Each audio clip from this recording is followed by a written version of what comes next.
مفاجأة، خلافات وأسباب خفية وراء رحيل الحسين عموتة عن تدريب المنتخب الأردني. قبل ذكر التفاصيل لا تنسى الإعجاب بالفيديو والاشتراك في القناة ومتابعة الصفحة، وهيا نبدأ.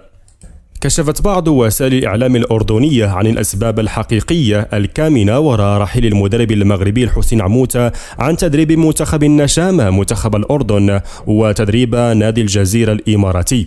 وأشارت إلى أن الأمر ليس له علاقة بالجانب المادي، بل إن خلافات حادة مع أعضاء من الاتحاد الأردني لكرة القدم كانت وراء مغادرة المدرب المغربي لمنصبه كمدرب لمنتخب الأردن، حيث قالت صحيفة أخبار الأردن أن عموتة لم يكن مرتاحا ووجد صعوبة كبيرة في إيجاد سكن مريح بعمان قبل كأس آسيا، ليدخل منذ ذلك الحين في خلافات حادة مع عضو من الاتحاد الأردني، وتسبب الخلاف في أكثر من صدام بينهما.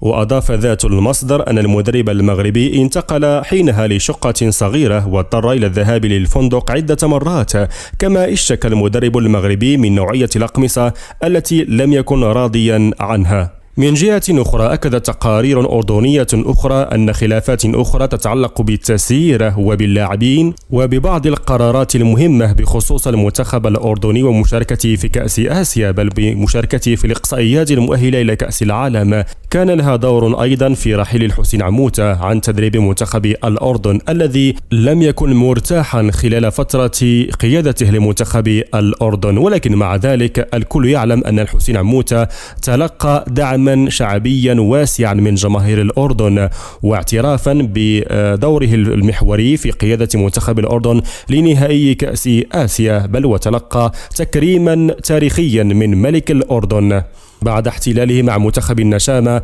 وصافة كأس آسيا الماضية.